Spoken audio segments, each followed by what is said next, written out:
In my old age, I've seen a lot of things. Some things I'm a little more proud of than others. As a boy, there wasn't a damn thing that could satiate my appetite for the world around me. Everything in reach I had to get my hands on, take it apart and study it. My natural curiosity is what got me into the many scraps and situations of my youth. I remember when I wasn't any older than 6. It was the fall of 1928. Me and several of the local boys were out playing a game of hide-and-seek. Denny Lewis was the seeker, and a damn good one at that, so I took it upon myself to find a damn good hiding place. I remembered the hayloft out in our barn, and I figured I could hide myself among the many bales of hay up there. Maybe even push some of those bales around me like I'd done times before when I wanted to build a fort, and get myself a perfect hiding spot. Denny started counting out loud from 100, and I took off a-running to the barn, the breeze tickling my cheeks and smelling like the harvest. I ran through those big red doors and my eyes fell on Danny Lewis's mama laying on the ground, straw in her hair and her dress hiked up, with my daddy laying on top of her, looking like he was trying to pick himself up, but he seemed to be having a bit of trouble. I have no idea what I was seeing, but I would later learn all about what my daddy was doing when I was 14, when me and Sandra Hannigan made our way up into that same hayloft that I had hidden so many times and made so many forts in, to get out of the rain. She took the water from that beautiful blazing red hair of hers and noticed my eyes stuck on her nipples poking out like little buttons in the cold, wet air. There in the smell of the spring rain and old horse shit, I made love for the first time. Beautiful girl she was. "Daddy?" A little voice rung out, echoing off the dusty wooden walls. My old man turned and stared at me, like he'd been caught dipping his hands into the honey pot, and for lack of better words, that's exactly what he was doing. He hoisted himself off Mrs. Louise and made his way over to me. "What you doing in here, son?" He spoke slowly and calmly. "We was playing hide-and-seek, Daddy. I was gonna go hide up in the loft." "Yeah? Well, you ain't gonna tell nobody about what you saw here, right, boy?" I could hear the anger rising up in his voice, but I kept on pushing it like the curious little boy that I was. "Well, what exactly was you doing, Daddy?" He just stared at me, his eyes slowly growing darker in the brightness of that fall day. Mrs. Louise, still a ways behind him, was up on her feet straightening her dress and picking bits of straw from her long golden hair. I was too busy looking at Mrs. Louise to notice that my daddy meandered his way over to the wall where he kept the tools and picked out a heavy, dirt-crusted shovel. "You ain't gonna be telling nobody, right, boy?" He repeated in that slow and calm way he always spoke when he was angry. But me being the stupid child I was, I just kept right on prying. "Daddy, what was—" I didn't have a chance in the world to ask before the side of my right cheek exploded with pain as I fell to the ground in a pathetic bundle. My vision went white hot. All noise became muffled as the world suddenly got sucked into a vacuum. What I could hear seemed distant, ghostly even. I could hear Miss Louise screaming her pretty head off, and strangely, the long, low whistle of a train in the distance. Whether it was my imagination or not, I do not know. But I've learned in life that there are no coincidences. I heard that whistle as clear as I could hear Mrs. Louise screaming.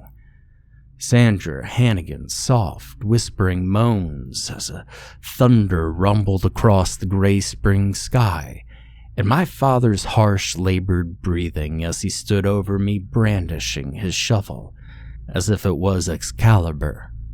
I heard that train. Lord help me, I had heard it.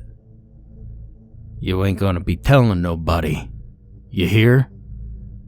Daddy, Another explosion erupted as my father brought the shovel down onto my exposed chest. I heard several pops and cracks echoing throughout my body. I held my small arms up in defense, but they were crumpled like paper by the force of his blow. I dared to raise my hands up for protection again, only to see my fingers crooked and bloody. Mrs. Louise was no longer screaming, but babbling on like she'd seen a ghost. My father turned to her and waved his weapon. "You shut up, bitch. Why don't you shut the fuck up?" he yelled, his voice like that of an angry god. And while he was distracted, I tried to crawl away, my crushed fingers clawing at the straw and earth, pulling myself to freedom. It was all for naught, though, as my father grabbed me by the leg and threw me towards the ladder to the loft. "He's just a boy, Clay. He's just a boy," Mrs. Louise kept muttering. "He didn't do nothing wrong." I said, "Shut up."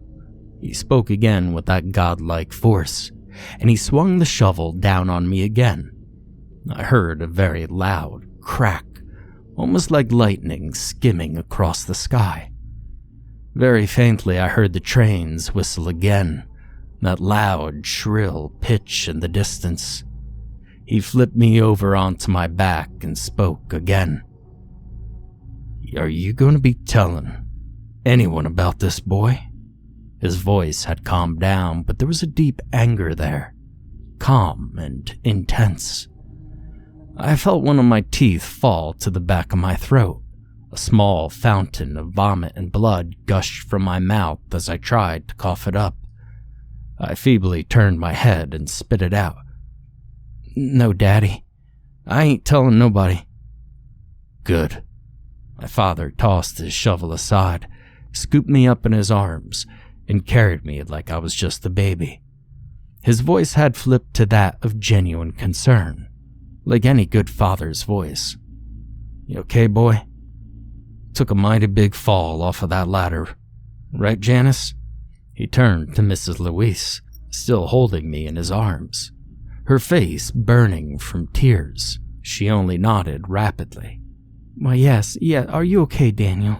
Are you okay, sweetie?" She rushed over and ran her shaking hands across my tiny, battered face. My father pushed me into her arms. "Now you take him up to the house and into his bed. Tell Martha what happened, okay? I'll go to town and get a doctor. Quickly now." Mrs. Louise pulled me even closer and ran to the house to get my mother to put me down and be comfortable until the doctor came. Before I blacked out, I remember Mrs. Louise running across the field to my house, the smell of the harvest filling my nostrils. Mrs. Louise quietly muttering how sorry she was, and in the distance, my eyes caught the slowly moving shape of a black train, smoke pluming from the engine, the slow chug, chug, chug of the wheels, and the horrible shriek of the whistle, calling me to darkness. The doctor came and went, but I had no idea. I was unconscious the entire time. A broken hip, 3 broken ribs, 1 dislocated, a cracked skull, 2 missing teeth, 4 broken fingers, 1 broken wrist, and miles of bruises.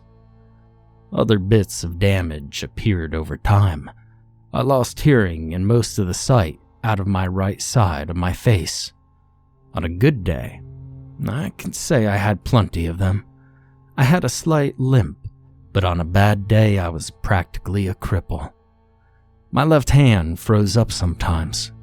Couldn't move my fingers worth the damn, but I got along fine with my condition.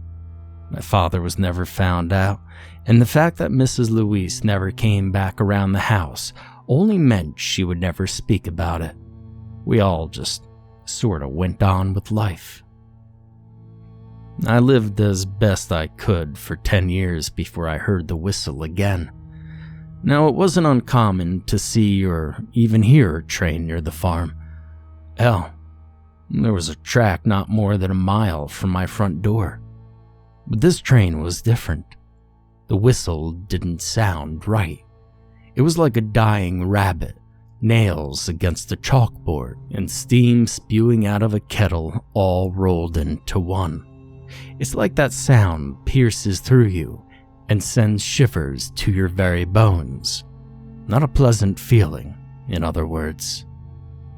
I was 16 and living like my fathers before me, working my hands to leather in the earth. I'd spent time at what my wife would later refer to as hick school, but I soon left after my teacher figured that I was unteachable. I wasn't unteachable, though. I would just rather have had spent my time reading or taking something apart or going somewhere I've never been before. The world was my playground, and I wanted to play. The thought of leaving my mother alone with my father scared me, though. I owed it to her to stay around to try to protect her, and what my father did to me was only the tip of the iceberg compared to all the things he did to my mother. I remember laying up at night, hearing them fighting.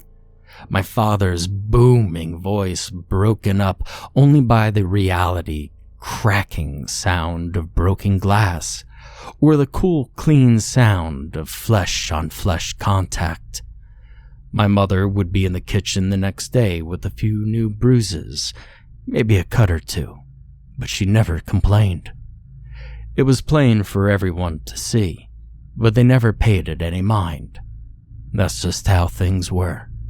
I remember it was a pleasant enough summer night, a little humid, but that's just nitpicking. I spent most of the night out on the porch watching the stars and listening to the creatures of the night as they went about their business. Occasionally, I found myself glancing out to the barn. It stood there like a mausoleum in the pale moonlight, an effigy to many things: pain, lost love, hard work, and my family who died on this land before me. My mind wandered to memories of Sandra Hannigan, God rest her soul. Memories of the shovel bearing down on me like a locomotive bears down on those endless steel tracks. My mind liked to wander whether or not I wanted to take the ride. Always has, always will. I remember my father driving up in his truck. The bastard was swerving horribly. Obviously, he had indulged to his heart's content on Jimmy McCruder's personal moonshine. What burns blues and makes your blues go away, boy, he would always say. I knew he'd be in a fighting mood and instinctively made me go to my room. Before I could even reach the stairs, I heard his voice dripping with that damned white lightning. "Martha, Martha, you come here, welcome me home like a good wife should," he shouted in a slurred fashion. The ceramic jug in his hand spilled the foul liquid onto the floor. My mother promptly came up from the cellar without a word and greeted him to his liking, a kiss on the lips, and the removal of his coat. As she turned to put his coat on the hook, he reached out and began to grope her. My mother, I will admit, was an attractive woman, but years of beatings had slowly taken the brightness from her eyes, the skip in her step, and the song on her lips. We made quick eye contact, but just a brief moment said it all. "Go to bed, sweetie. Maybe it won't be so bad tonight, just go to bed." But like most of the nights, it was the same. Her giving in to this predator and his sexual advances just to keep him happy. She suffered through it in silence. God, the things she did to provide for me. I pray every day that she's smiling down on me while he's rotting in hell. But my mind quickly wandered back to Sandra Hannigan. Did she suffer in silence? Did she let him take her every night? Or did she kick and scream and bite until she was too tired to go on? I don't know. I can't say. God rest her soul as I pray she fought back. I climbed the stairs to my room, trying to block out the labored breathing of my drunken father and the cold, complacent whimpers of my mother. Laying in bed, I tried to nod off and sleep, just so it can all happen again tomorrow. Soon sleep found me and I dreamed, a dream that haunted me for years, always picking up on new details along the way. My father standing above me with his shovel, staring at me with all the fury of God, his eyes black as black can be, the shovel coming down, and I closed my eyes in fear, only to open them to see Sandra Hannigan before me, her beautiful smooth skin now wormy and rotting, her hair still crimson as fresh blood, and a deep black line ran along her neck, too horrid to look at, but I can't look away. She hikes up her tattered yellow dress and reveals the further decay of what once was a wonderful sight. She speaks to me, her voice as crisp and clear as it was that day. You love me, don't you, Daniel? All the while, the slow, methodical chug, chug, chug of a train. Sandra opens her mouth, her cheeks tearing wide open into a disgusting skeletal smile, to speak once more. Only her voice isn't there. Only a sound that pierces right through you, chilling you to the bone, scratching at your soul. A whistle. I woke up, sweating bullets and soaking my shirt and underwear, but it wasn't the dream that woke me up, as horrible as it was. No, it was the rumbling in my stomach for a release.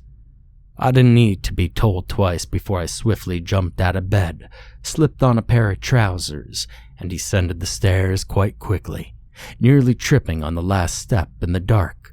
I could see my father asleep in his armchair in the family room, his jug tipped over, empty and bone dry. The moonlight shone through the window and I could see a line of drool falling from the corner of his open mouth, his head tilted back in the way he always slept when he was in that chair. I quickly shoved on my shoes, rushed through the front door, off to the tiny little shed far from the house. The grass swishing underneath my feet and the wind cooled the sweat on my body. I reached the outhouse, flung the door open, and squat down on the splintery seat without a second thought. There were always stories of porcupines getting their way into the outhouses and gnawing on seats for the salt from the sweat and such. But I could say I never did see a porcupine. A raccoon did get in once. Well, that poor thing fell into the hole and drowned in the shit and piss of a small farming family. It was kind of sad, really. That was years ago, and that hole had been long buried. I let myself relax and let the body do what it is trained to do in that type of situation. I nearly nodded off in the smelly little shack, but something jolted me off my seat. A whistle. Low and hot at first, but it grew into a cacophony, like hundreds of screaming voices. I quickly cleaned myself up and hurried outside. And there it was, in the moonlight, not too less than a mile from where I stood, just sitting there on the tracks, which wouldn't have been too uncommon, except there was no switching station out there, just open land and those endless steel tracks. Now, like I said before, I was a curious boy, and obviously something that had been haunting me for 10 years was well worth a look. I broke into a run, the excitement and fear gripping my heart. I wanted to turn back to the house and tell myself I'm just dreaming, but my feet kept moving. Thank God for the moon that night. You could see for miles. And as I got near to that damn thing, the darker it got. The smoke from the engine creeping into the sky and blotting out the light. The bright diamonds in their satin cloth began to disappear too. I stopped, only briefly, panting and sweating. I looked up only to find myself right there next to it. It was unlike any train I'd ever seen before. It was black all over, so black it hurt my eyes to look at it directly for too long. It was also very noticeably darker right next to the massive machine, like it was devouring the light that got near it. Most trains that come through were freight trains, carrying coal and such to parts unknown, but this was a passenger train. The interior of the cab is brightly lit, revealing its deep red color scheme. And the people? Oh God, the people in the windows. Each one of them just sat there, emotionless, unmoving like statues of some lost civilization. I tried working my way to the front of the thing, each car the same, filled sparsely with unknown, unmoving faces. One or two passengers did turn to look out their windows at me, only to return to their original position, their eyes gray and sad. I kept on walking my way to the engine, till it caught my eye in one of the windows. It was my father. I wasn't sure at first, but it had to be. It was my daddy. "Daddy?"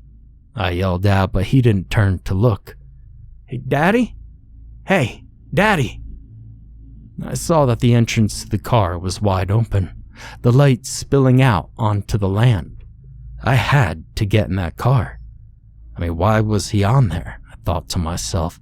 What the hell is going on? I hoisted myself up onto the metal steps into the car, only to be knocked on my back by a black mass that smelled of oil and smoke. I looked up to see a man standing there, soot-stained overalls, greasy white hair jutting out from under his conductor's cap. He stared at me intently, before a smile cracked his lips. "You ain't getting on, boy." His voice was flighty and uneven, high-pitched yet low and grumbly at the same time. "You ain't got no ticket." His laugh unnerving, like the sound of crunching bugs under your boot. "Why you wanting to get on anyways for, boy?" His smile still beamed at me, a strange, skeletal smile, wide and menacing. I found myself reverting back to that scared little boy in the barn 10 years ago. My daddy's on there. I gotta talk to him." He just bellowed that laugh of his. "Oh boy, well, lots of people's daddies be on this train. No ticket, no ride." Ha ha. He clapped his gloved hands together, black dust puffing out. Please, No ticket, boy, no ride." His voice becoming angry, and that's when I truly saw him.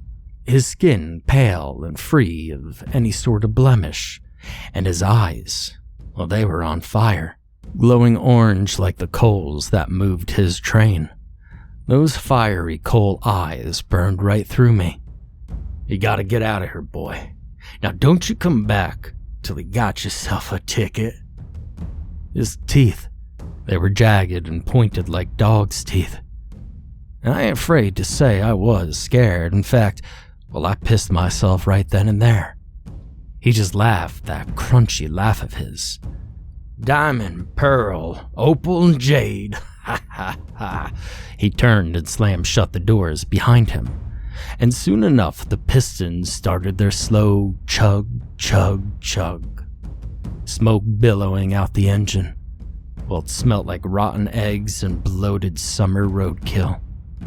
I still lay there in my own filth, watching the black train slowly pull away. The conductor stuck his head out of the engine booth and yelled back to me over the locomotive. Maybe next time, eh, Danny boy? He said, his eyes burning bright as ever. He laid on the whistle. And close up, well, I could truly hear the sound. It was the screaming. Melting steel and burning souls screaming into the night. I only watched as the train pulled away, the screaming black behemoth riding the endless steel tracks. I walked home, shaken, scared, questioning whether or not I am truly dreaming, or if this is all just a nightmare. The moon was back out and shining in all its glory. The stars sparkled in the dark folds of the night sky. Finally reaching home, I numbly pushed the front door open. It groaned in protest, but I paid it no mind. I trudged into the family room, figuring my father would be gone. But there he is, still sitting there. I quickly crossed over to him, my hands shaking as I touched his face. It was a cold. And I saw that it wasn't drool that dribbled out from his lips. It was vomit. My father was dead to the world, drowned in his own sick. I saw the devil that night. He took my father with him on a slow, screaming ride to hell. That funeral was unlike any other. Ashes to ashes, dust to dust. A man was buried on holy ground, but nobody but me and my mother ever knew that it was no man, but a monster. I remember how she looked when they lowered him into the cold, hard earth. She had this little smile on her face. No tears, no anguish, just a little smile. She was free. And then a few years later, she sold that farm. I want to go to the city. I'll leave this all behind, she would say. I didn't blame her. I was glad to leave, but I admit I did miss the place once we were gone, and I knew she did too. It was a quiet life, a fine life, but she couldn't stand to be in a house where memories ran rampant and hid in every corner and shadow, whispering to her, reminding her of my father. It was 1942. The world was at war and I couldn't do nothing but work building bits and pieces for guns and tanks. Being partially crippled, I was F4. I could only hear about how all my friends I had growing up went over to fight for liberty and came back in boxes. Well, I suppose I was lucky on that part. My mother took up a job in the same munitions plant as me. Propaganda at its best, I suppose. It put a smile on her face, and that's all I needed to know it was a good thing. Well, we'd been living with her mother in Boston, and life was fine indeed. I liked my grandmother well enough, but she always looked at me like I was a leper. She saw too much of my father in me, I suppose. She hated him for what he did to my mother. The beatings were a secret, but she hated my father for taking my mother away.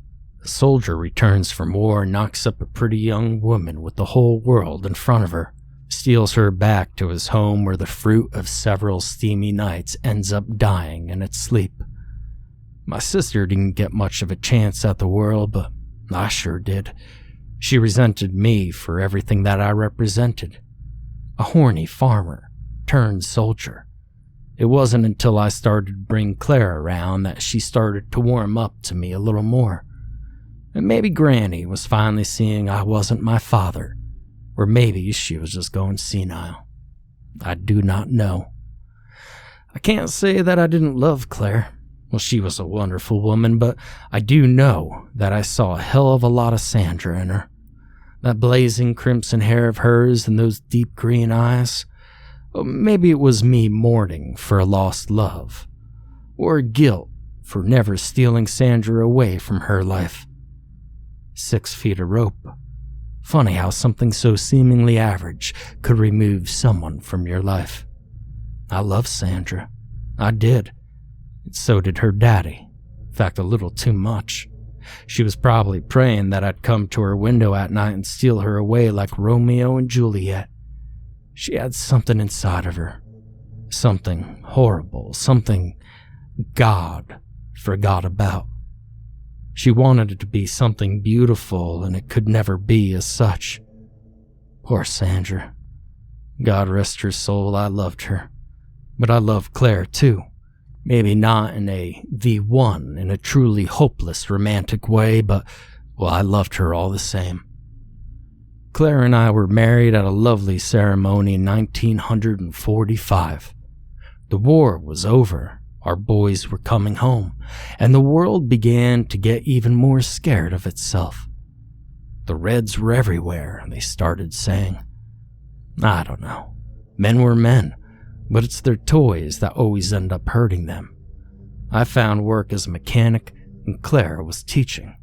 Money was tight, but we didn't complain. We had an apartment to live in and each other, and we didn't need to worry about much else.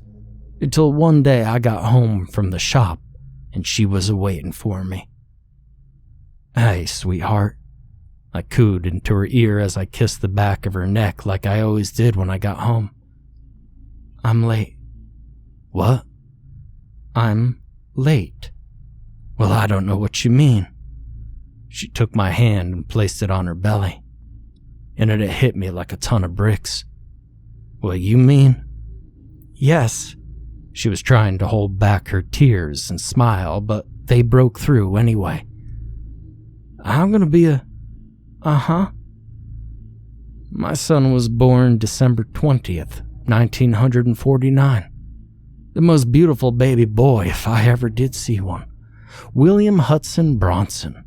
Well, he took after me, just as I had taken after my father. I was determined to make him have all the things I never could. But money was tight before, and it wasn't getting any better. My grandmother had died 2 years prior to the birth, and my mother was living all alone. But she delighted in seeing her little Billy B, as she called him, over whenever dropped by. She loved him with all her might. I did me well to see her so happy. Billy had just turned 1 when I got the news that our old home was back on the market. My mother handed me a check that had all the money she had been saving for the last 10 years. She told me it would be a good home. Return to my roots, raise Billy like I'd been raised. I didn't think that was such a good idea. I just knew those memories would be waiting there for me, hiding in the shadows and waiting for me to let my guard down so that they could strangle me. Any ghosts in that house have long left, my mother would say to me. It's a good life. I know that life was very hard at times, but it's in your blood, Daniel. You don't like being a mechanic, do you? Haven't you been aching to get back to the land? Watch the fruits of your work pay off? And I did. I did miss the farm life, but I didn't know how much I missed my farm life. We left Billy with my mother, while Claire and I made our way back to my childhood home. The town had grown quite a bit, everything a modern family would need, and when finally we did reach the old farm, my eyes fell on the barn, and a deep chill ran through me. You okay? Claire asked me in that sweet, concerned voice of hers. A goose walked over my grave, I suppose. The man who owned it most recently was a rich yuppie who thought about trying his hand at farm life.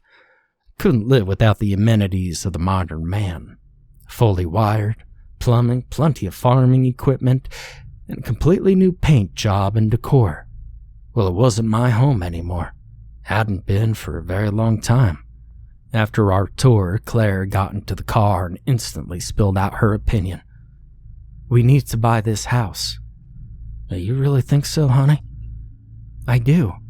I can work at the school in town. You can make a living here, growing corn, raising cows, and, well, doing whatever it is that farmers do. You really want to live here? I questioned. I did want to come back, but there was too much in my head screaming at me not to come back.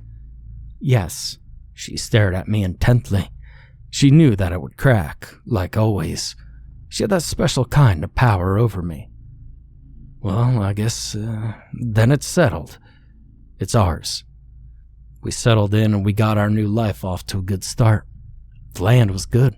The crops grew like weeds and Billy was taking a liking to the open air. It wasn't much longer after our first harvest that Clara was late once again. We had her baby girl, Esther Mae Bronson, in the summer of 1953. She took after her mother in spades, a slice of the American dream. I found myself walking out to the railroad tracks every now and then. I don't know what I expected to see. Maybe it was sort of my way of trying to make sense of something so unbelievable. But I never did tell anyone. No, never once. I swear it. The devil and his hell-bound train were my secrets to keep. I wasn't crazy. I prayed to God I wasn't crazy. And sometimes late at night I hear a train whistle pierce out through the night. The slow chug, chug, chug pushing the metal beasts along those endless steel tracks. Sometimes, I swear just under those whistles, I could hear screams. We led a fine life indeed. Billy was grown into a man before my very eyes, and Esther was blossoming into a beautiful young woman more and more every day. It was 1968. Another war was going on halfway around the world, but it didn't bother me none, till Billy came to me and said he was going to join the army. He wanted to be fighting for his country. Claire had a fit, as expected, but he had his mind set, and he was damned if anybody was going to change his mind. We got his letters every week, and every week we'd write back. I was sleeping, and it came again. Well, the first time in years. My father standing over me holding his shovel, his eyes burning orange like coal. The shovel coming down on me before the scene melts away and I'm with Sandra. My lovely rotting Sandra in the hayloft, exposing herself to me in a morbid yet sexually enticing manner. You love me, don't you, Daniel? Well, you know I do. Her rotting lips formed the smile, her gaping maw opened to reveal an unimaginable darkness. And from that darkness came a low whistle, slowly building into deafening screams. I woke up, sweating bullets and soaking my nightshirt and pants. I didn't have to use the bathroom. It was the whistle, cutting out into the night, calling me like a sailor to the rocks. I silently slipped from the bed and down the stairs, each step creaking slightly under my weight. I slipped on my shoes, flung the front door open, and I started running. The wind chilled me slightly in the autumn night air. My mind raced with memories reaching out, not from the corners and shadows of my home, but from my mind, reaching out and trying to hold me down and suffocate me. It was the same as it had been all those years ago. The smoke plume from the engine, falling to the ground and lingering like a thick black fog. The deep metal glared back at me as I walked along the side of the great beast. And the devil, he stood outside of a car, watching me as I approached, his eyes burning brightly with excitement. Diamond, pearl, opal, and jade. Ha ha, Danny boy has come back. Well, still no ticket, I see. His voice shuddered through me, but I pressed on. Why are you here? Oh, my, Danny boy. Well, we all have a job to do. Ha ha, this is just my job. But why are you here? And in that moment, I heard my father sneaking into my voice, a calm and quiet anger.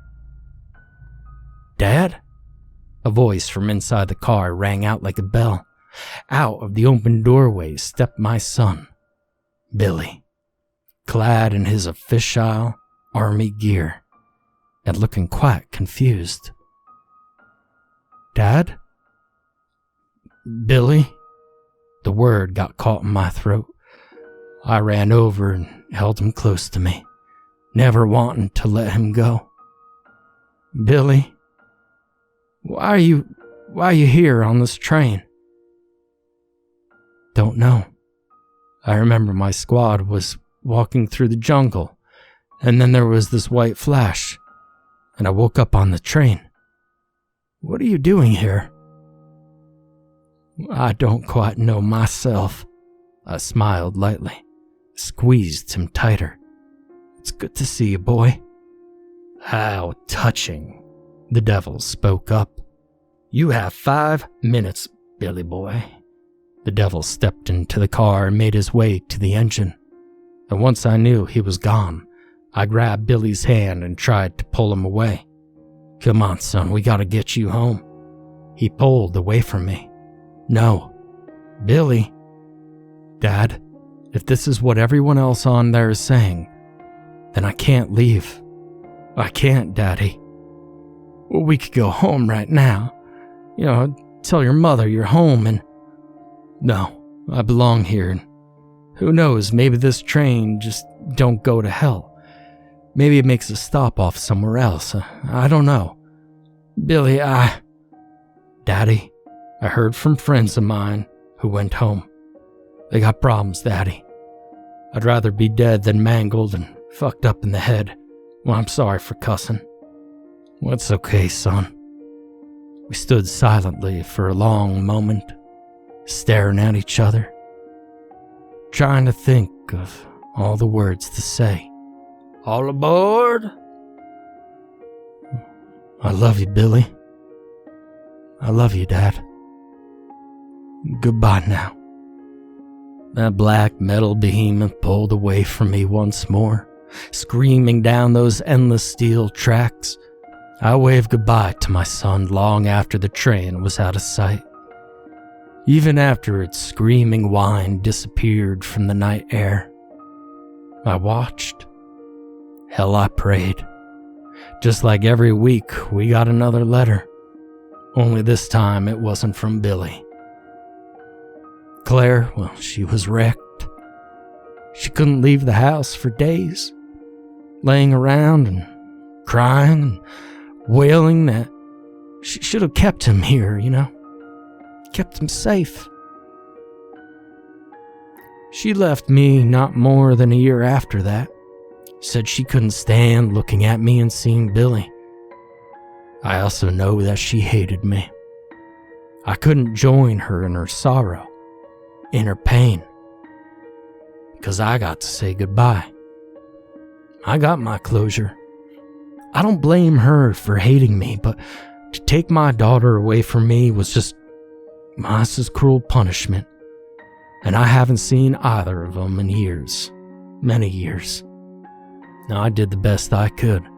I tried to live life as best I could with what I had. I was a good father.